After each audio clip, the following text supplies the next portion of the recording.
Hello everyone, Earl Henderson, Primordial Defense. Thank you for watching. I have another Monday quarterback video for you. I'm going to play this video and talk about things that are going on, to better explain what's going on, and talk about things that I think that are being done right and or done wrong. Here we go.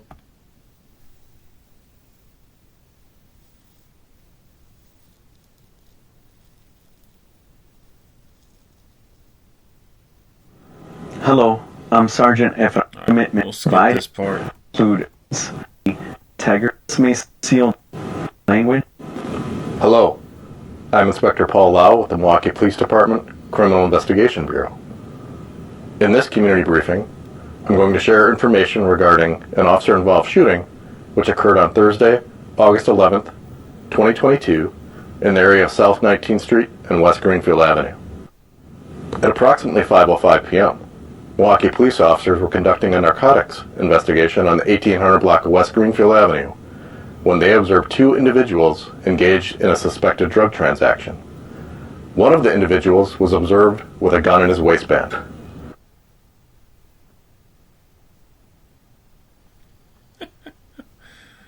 Fucking tools.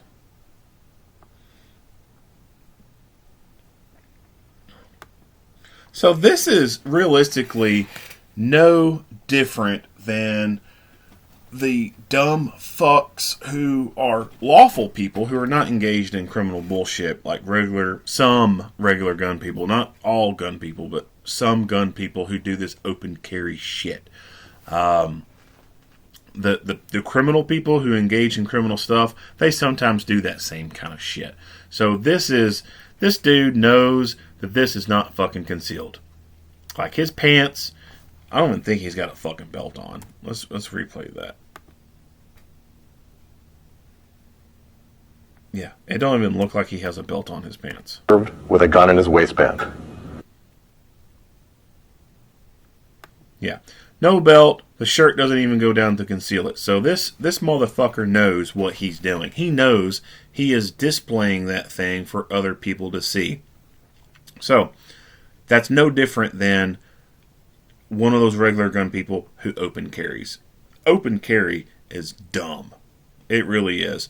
Especially in urban environments. You are advertising to everybody that you've got the gun. And if you were to be in a bank, you were to be in a grocery store, wherever, and someone wanted to come in there and rob the place, guess what? They're going to see that you've got the gun. Who do you think they're going to be pointing their guns at first? You. So it takes away your ability to have any element of surprise. You being open carrying is not deterring anybody.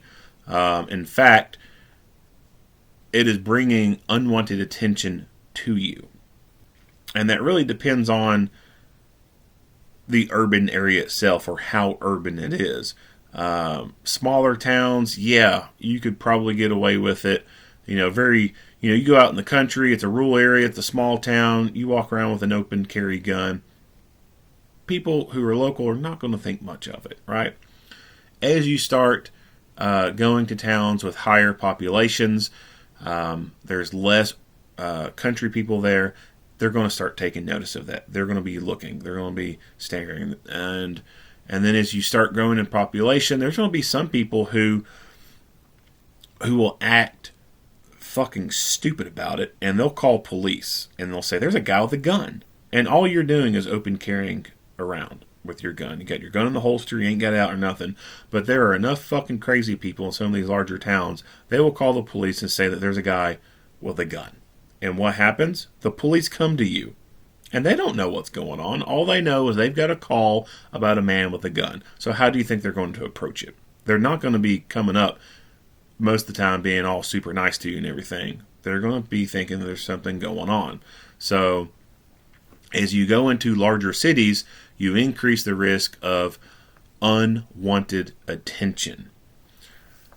And in some places, it's just you can't open carry anywhere. Like New York City, you can't fucking open carry in New York City. And there's other places like that too. So open carry, in my opinion, is dumb. And when you start going into these towns of higher populations, you're going to have more businesses that are quote unquote gun-free zones. And so when you go in there, they're going to ask you to leave. And depending on the state, some states, it's not a crime to go into those places, but you can be told to leave and not come back. And if you stay, it's criminal trespassing, and you can be charged for that. Other places, there could be laws in place that make it an actual crime to carry into a place that has a gun-free zone sign on it, or it's posted that there's no guns allowed. So open carrying in larger towns, it's dumb. It limits your ability to walk around freely and go unnoticed. Now, smaller rural areas, yeah, you're most likely to not have too many eyes be batted about it. Open carrying while hiking or hunting, yeah, perfectly fine. I mean, that's there's no issue with that. It's not like you got crowds of people to worry about. It's not like the deer is gonna see that and act some kind of way, right? So anyway, open carry's dumb, and this guy is really no different than some of the other regular gun people who do this shit. All he's wanting is fucking attention. He's an attention-seeking little bitch.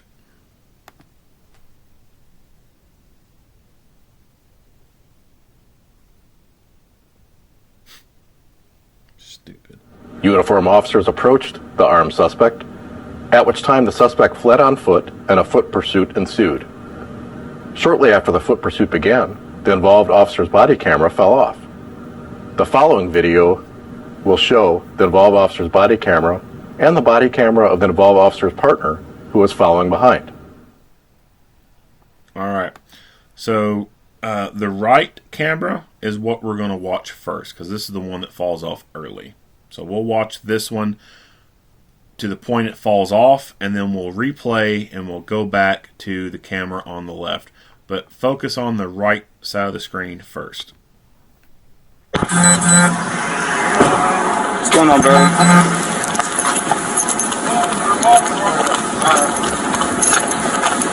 Hey, what's up, my guy? Yo. Hey, hey. I got it.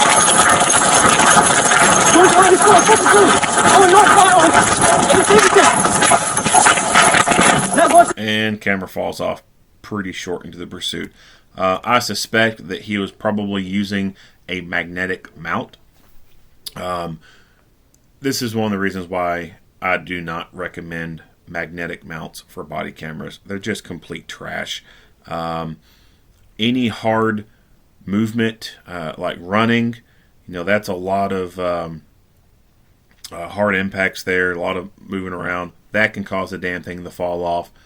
Just getting into a light little scuffle with someone, the damn thing falls off. So I 100% do not recommend magnetic body camera mounts at all. They're just complete trash. I got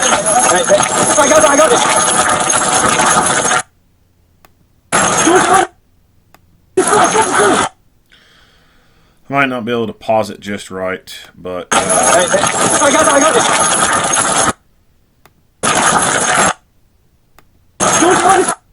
yeah, I can't pause it on the exact screen. But this officer on the right, he goes ahead and draws his gun as he's running. There are some people who advocate against that. They say you should not be running with a gun in your hand.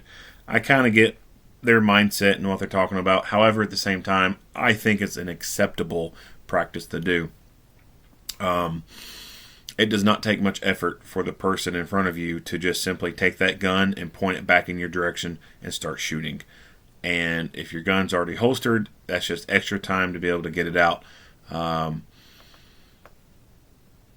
Or they could just suddenly stop, turn, and point gun at you. And so it is quicker to be able to respond to a deadly threat like that when the gun is in your hand versus it being holstered. Now, the people who say, you shouldn't be running with a gun in your hand, I understand their points. And they do sound like good points. They'll say that if you're running and you fall, it could fall out of your hand and it go scattering across the ground and you become separated from it. And they can also say that you can draw from the gun just a second and still get hits on target. Sure, I could buy some of that if the person is proficient enough with the holster and everything and shooting under pressure. But to get to that point, you got to have a lot of repetitions, a lot of good training, and sometimes police just don't have that.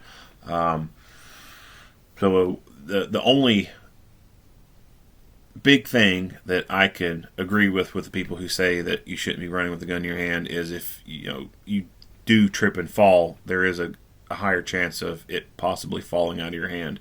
And when you're running and you're sprinting after someone, yeah, sure, you can fall. It happens. I've fucking ate the ground before chasing after somebody. It just happens. And so that is a realistic risk. But I would say, me personally, that I would much rather have the gun in my hand to be able to respond to that deadly threat a lot faster, because they do know he has a gun, and this guy could at any moment just simply take that gun and point it behind him and start shooting, or just dead stop and turn and start shooting. Alright, so let's back it up and we'll go to the left screen, left side. Oh look, a taco truck. What's going on, bro?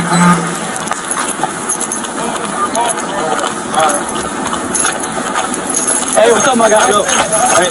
I got it. Who's on this car? Oh, no,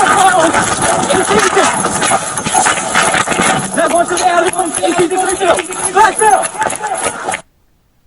And they got a pretty good lead. So this officer who's trailing behind them, he's a pretty good distance away. Now go to the animal.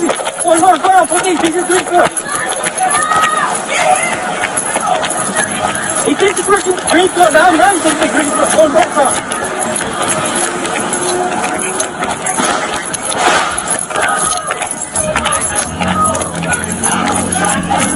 Hey, you see that? I will fucking tase you. Alright. Officer's gun is right there. Shots fired? It's gonna be a shot fire. Put your hands behind your back.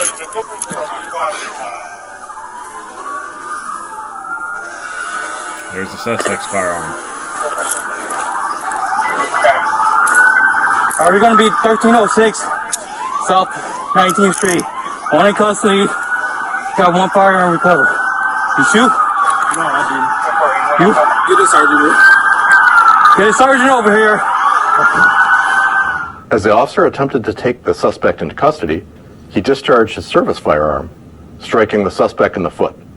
The officer then took the suspect into custody. The suspect was arrested on the 1300 block of South 19th Street.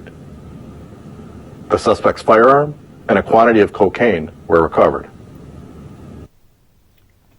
Cocaine. The suspect, a 30-year-old Milwaukee male, was transported to a local hospital where he was treated for non-life-threatening injuries. No officers or other members of the community were injured from the gunfire. This investigation is still ongoing and is being led by the Milwaukee Police Department Homicide Unit. As per standard operating procedures, the officer remains on administrative duty pending the outcome of the investigation, which is still under review by the Milwaukee County District Attorney's Office. The Milwaukee County District Attorney's Office issued a criminal charges against the suspect.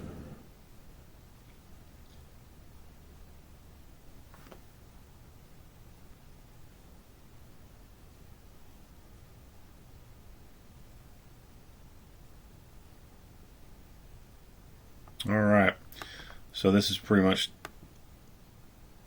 yeah, this is the end of the video. So prosecuting's office took a look at this and said that the officer was acting with lawful authority and effectuating a high-risk arrest of an evasive individual. We'll go back to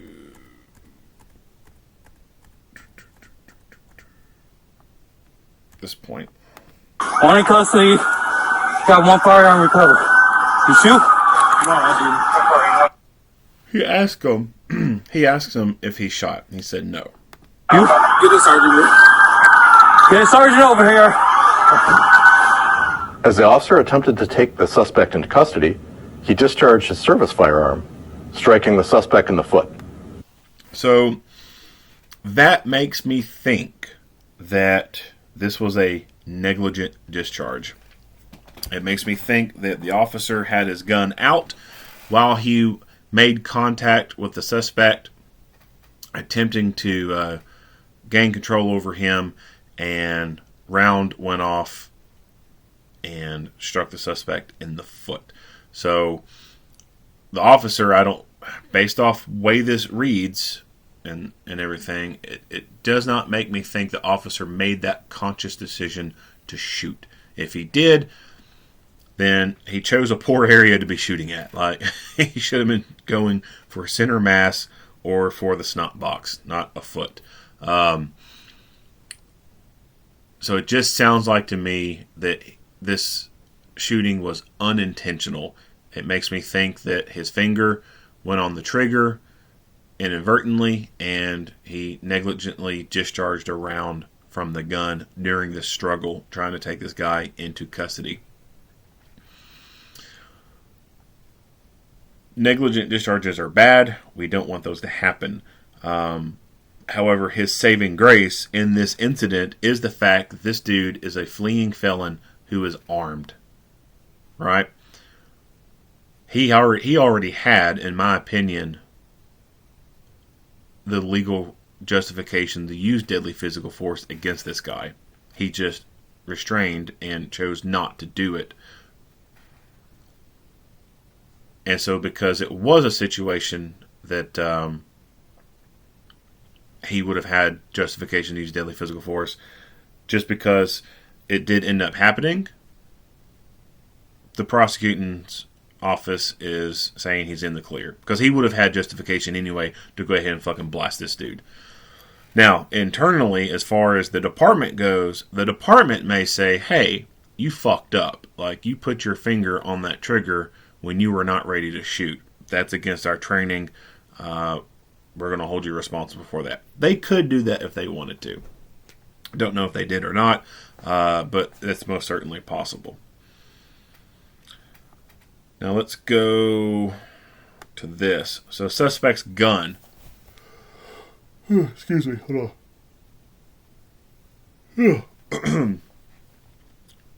So I don't know if the gun is slightly out of the holster, like it's not fitting all the way, like when it fell it came loose and came out like that, or if the suspect is using a holster that is not designed for that gun, and that's how it sits in there. Reason why I'm saying something about it is because you can see that the trigger is exposed, and a lot of the trigger guard is exposed as well. Ideally, you don't want that with a concealed carry gun, because anything could be hitting that trigger. So one of two things is going on. One, during the scuffle, this thing fell and it came loose and it's partially out, or the suspect was using a holster that it's just simply not designed for. This holster right here is a good example of an inferior holster. This is a piece of shit holster. Most people make their purchases based off price. And a lot of people go with the cheapest thing. Even people who buy nicer guns. Like this is a M&P pistol. It's a nice gun, right? It's a good fighting pistol. In fact, if I did not have so much invested in my Glock 17, between all the, I got like probably 30 fucking magazines for my pistol, different holsters and everything and all that. If I didn't have so much invested in that, I would probably be using an M&P. I like them. It would just be a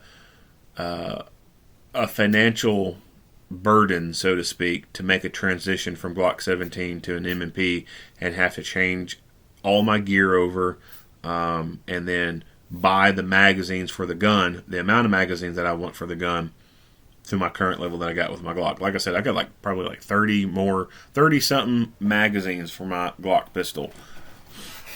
And I like having that many magazines because I never know when the anti-gun crowd is going to win and do another assault weapon ban. like there was back in the 1990s, that limited or forbid people from buying quote unquote high capacity magazines, and they were stuck with 10 round mags, or if they had already purchased high capacity rounds or high capacity mags, then they were allowed to own those because they bought them before the ban went into effect. So, and I still buy magazines today, right? Like every once in a while, if I see a good deal on magazines, I'll snatch them up. Even though I've already got, like I said, like 30 something mags for my pistol. Most of them I hardly ever use. They're just in the training box.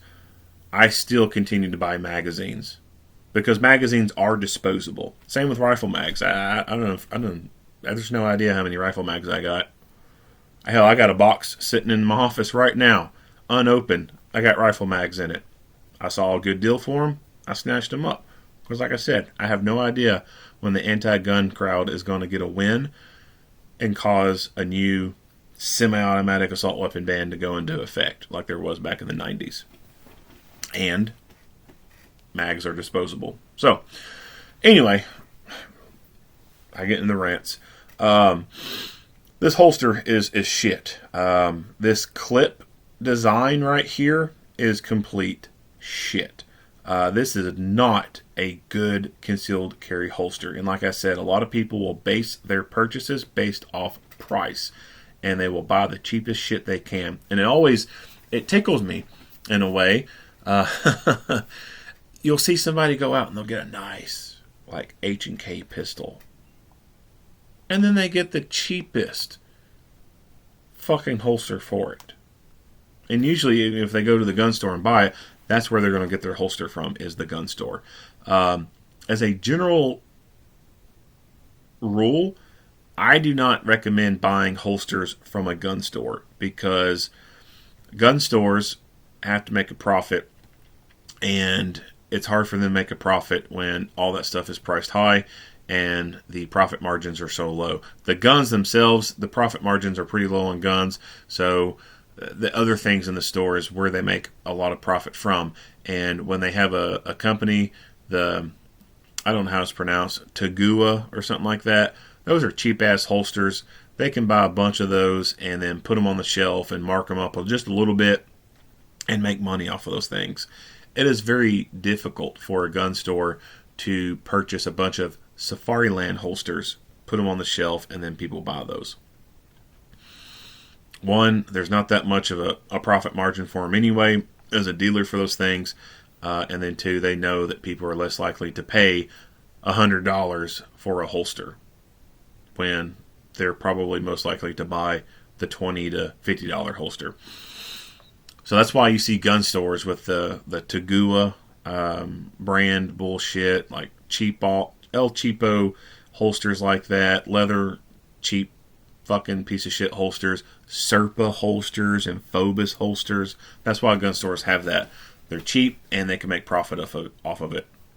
Those are not good holsters. And this particular design, I don't even know who makes this, but this particular design in this clip is not ideal whatsoever. This could very easily become unclipped from the belt, and then the gun and holster will come out of the pants during a struggle. That is not what you want if you get into a fight with someone and you're struggling with each other, and then your gun bloop, pops out. So this type of clip design is a no-go. Now, if this was inverted, right? If this was inverted and the curved parts were facing outwards, and then the belt, of course, going along this way, pressing into it, that's a little bit better of a design because you have the tension of the belt pressing against the body of the holster, and then the curved parts, the claw parts, are wrapping around part of the belt. And that makes it a lot less likely that it could come loose from your body. Loops, soft loops, are probably the best thing to have for concealed carry holsters. They're just more robust. They're going to stay on the belt a lot better and not have this likelihood of coming unclipped from the belt and then coming completely off of you.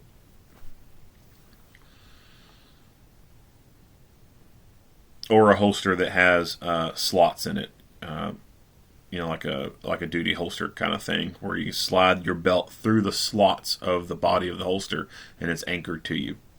That's, of course, the next best thing. But when it comes to concealed holsters, the loops, the soft loops, are their most optimal. Of cocaine were recovered. And of course, he's got cocaine. He's a drug dealer.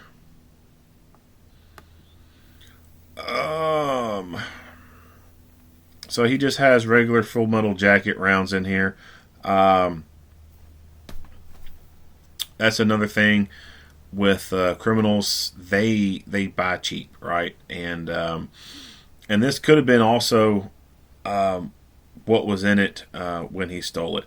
And when you think about how do convicted felons come into possession of guns, well, they either steal the damn things themselves or they buy it from people who have stolen it. And so this gun could have been stolen, and this was what was in it.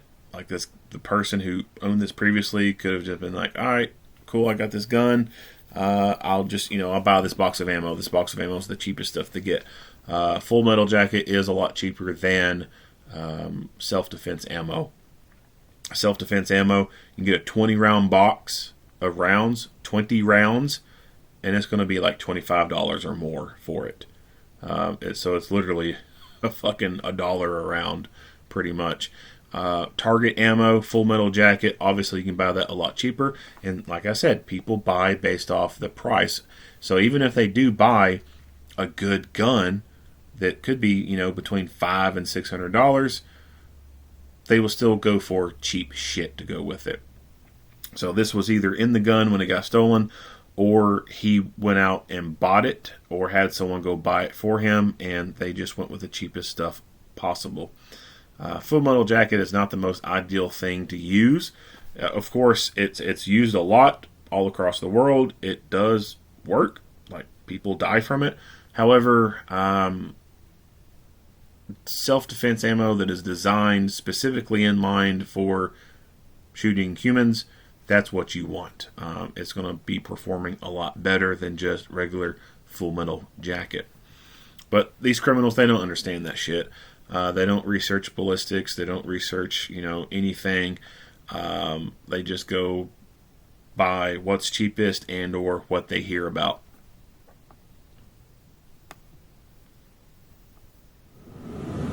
The suspect. All right. So I mentioned stealing stuff. So like I said, a lot of times what these criminals do, these convicted felons, how they get possession of guns is they either steal them or they buy them from someone who has already stolen it. How are they stealing these guns? How are these guns getting stolen? People are not carrying their damn guns. That's how they're getting stolen. It is not very likely. Not likely.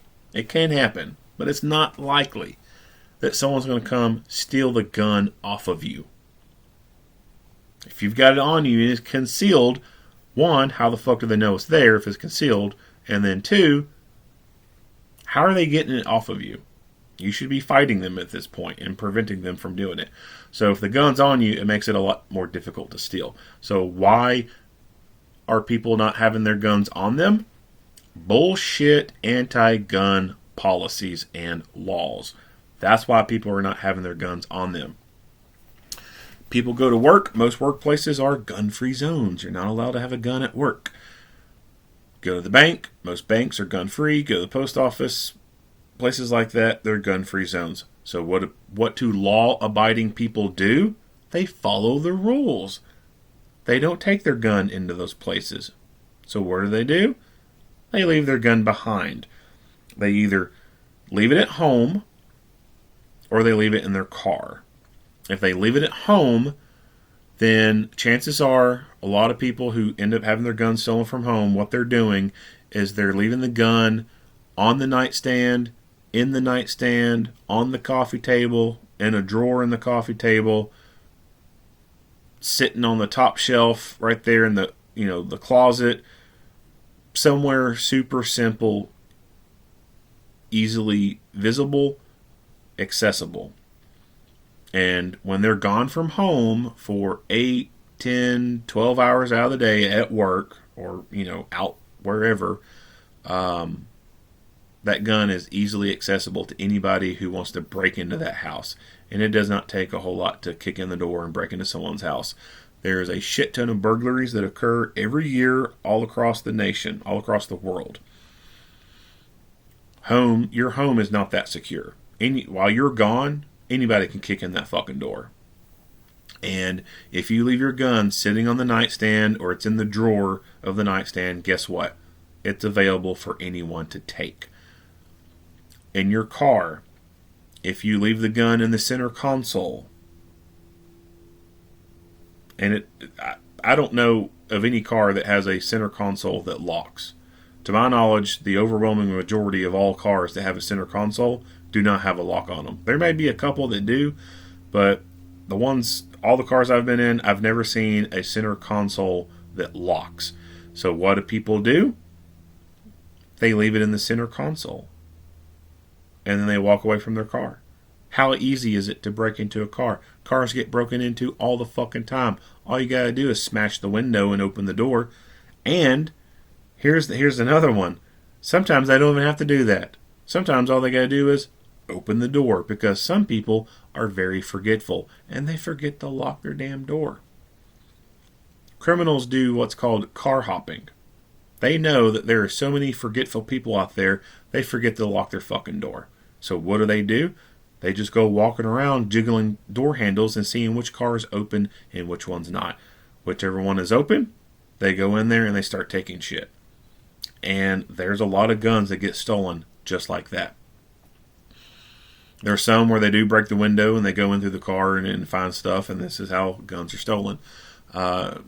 So aside from the center console, people will put them in the door pocket. They'll shove it up under the seat. They'll throw it in the glove box, and sometimes the glove box doesn't have a lock on it. Sometimes it does, and they don't even lock the glove box. And so it's just easy taking. These are ways that the guns are easily stolen. So we already know that these law-abiding people are leaving their guns behind because of gun-free zone policies and laws. So 2 things I think need to happen. 1, we need to abolish that shit. We need to criminalize places that try to prohibit people from carrying self-defense tools, life-saving equipment. If Walmart does not want you to carry a gun, or anyone to carry a gun, whether a customer or an employee, then Walmart needs to replicate the same style of security at an airport. It needs to have x-ray machines. It needs to have people patting people down, all the entrances guarded, etc. So if a private business or even a government building cannot do that, then they should have absolutely no fucking say whatsoever on whether or not a person can carry a concealed weapon. Because we already know with incidents of mass killers that gun-free laws do not prevent them from carrying a gun into a place to kill people. And killing people in of itself is also against the fucking law. So we know that these laws are not doing shit to stop anybody from doing anything. All these laws are doing is hurting people. It is causing law-abiding people to leave their guns behind. And so in these scenarios where active killer things happen, they're at risk and they cannot defend themselves and they cannot respond to the threat, which could in turn end up saving a bunch of other lives. And because they're leaving their guns behind, it's making them easier to be stolen.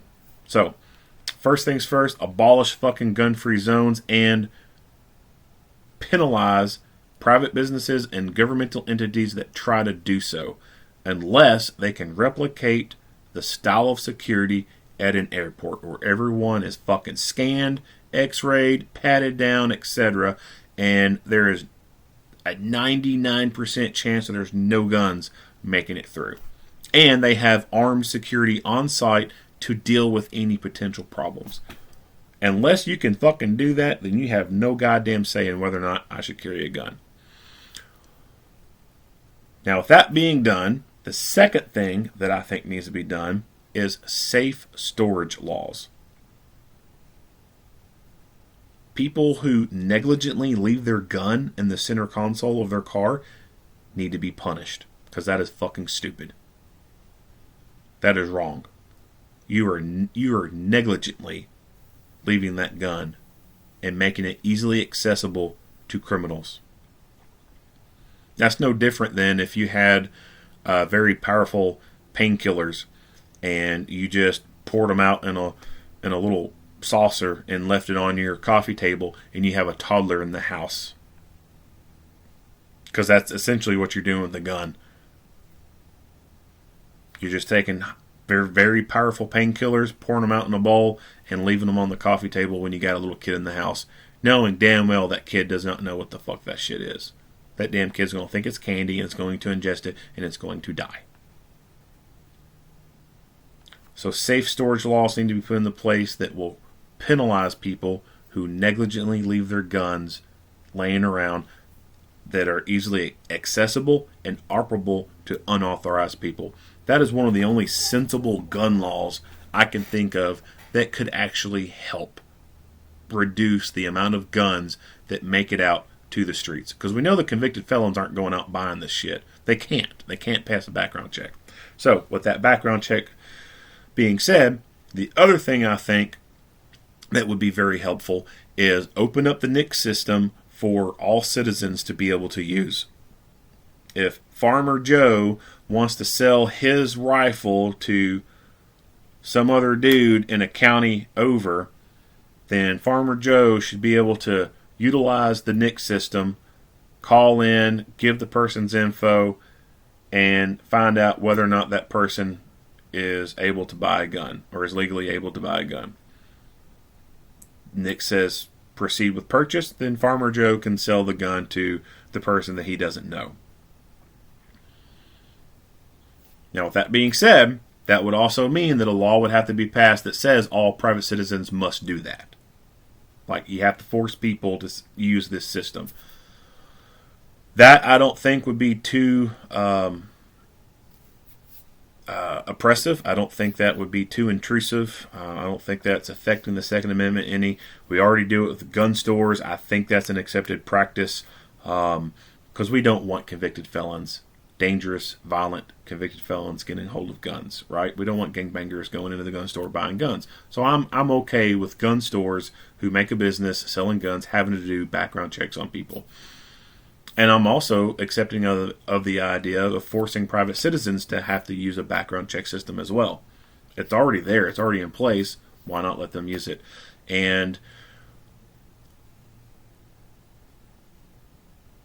the reason why I think it should be, if we did that, why it should be made that all private citizens should use this system and penalize them if they don't, is because of straw purchases. So these convicted felons, if they're not stealing the shit or buying it from someone who's stolen it, then they are having friends and family members who are going out making lawful purchases because they don't have any felonies on their background. They get possession of the gun and then they just give it to the felon friend or felon friend or family member. That in and of itself is illegal. However, it's hard to convict on that. You practically have to get the person to admit that is what they were doing. The person could very easily make a defense of, well, I bought this gun, I live in a bad neighborhood, but, I had some bills I had to pay, and I was needing money really bad, and such said, hey, I can help you out. I'll buy something from you. Or, I just wanted to sell my gun, sell it and make money. I had a bill to pay, and such said they'd buy it. I didn't know there was a convicted felon. Yeah, I knew they'd been in trouble before, but they told me that they weren't a felon. They were allowed to have it, and so I sold it to them. You can't convict on that. Yeah, it's shady as fuck. Probably lying, most likely. But you can't prove it, right?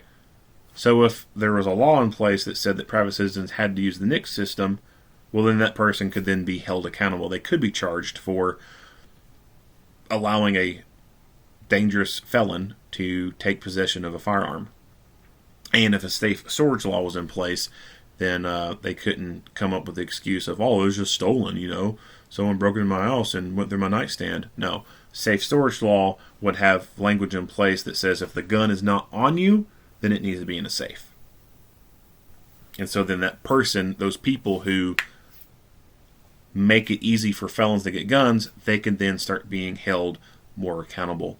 Those things, I think, would reduce a lot of these guns making it to the streets.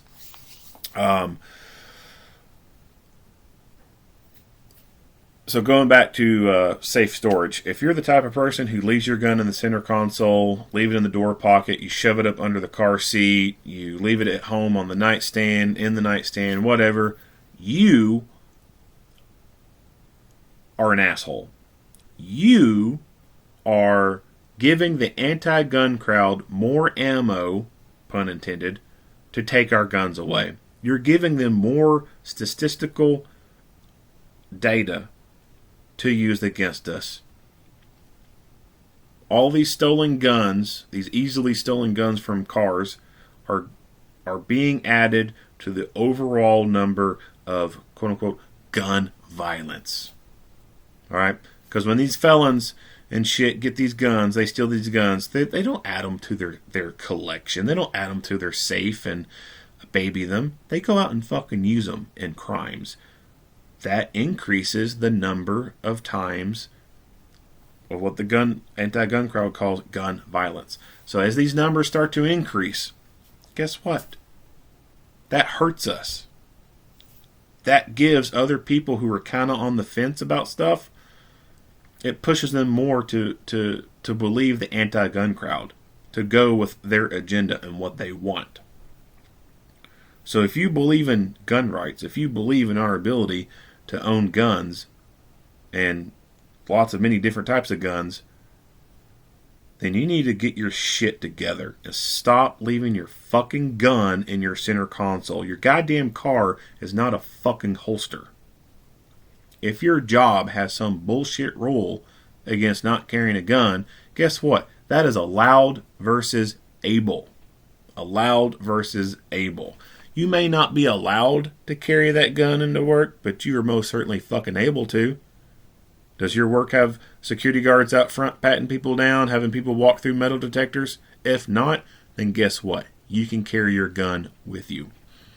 If you're not going to do that, if you're going to be a Boy Scout and follow all the rules, then be a respectful person, a sensible person, an accountable person, and get a fucking gun safe to put in your car. Get a gun safe at your house if you're going to leave your gun at home. All you're doing is helping to add more weight to the camel's back. And eventually the camel's back is going to break.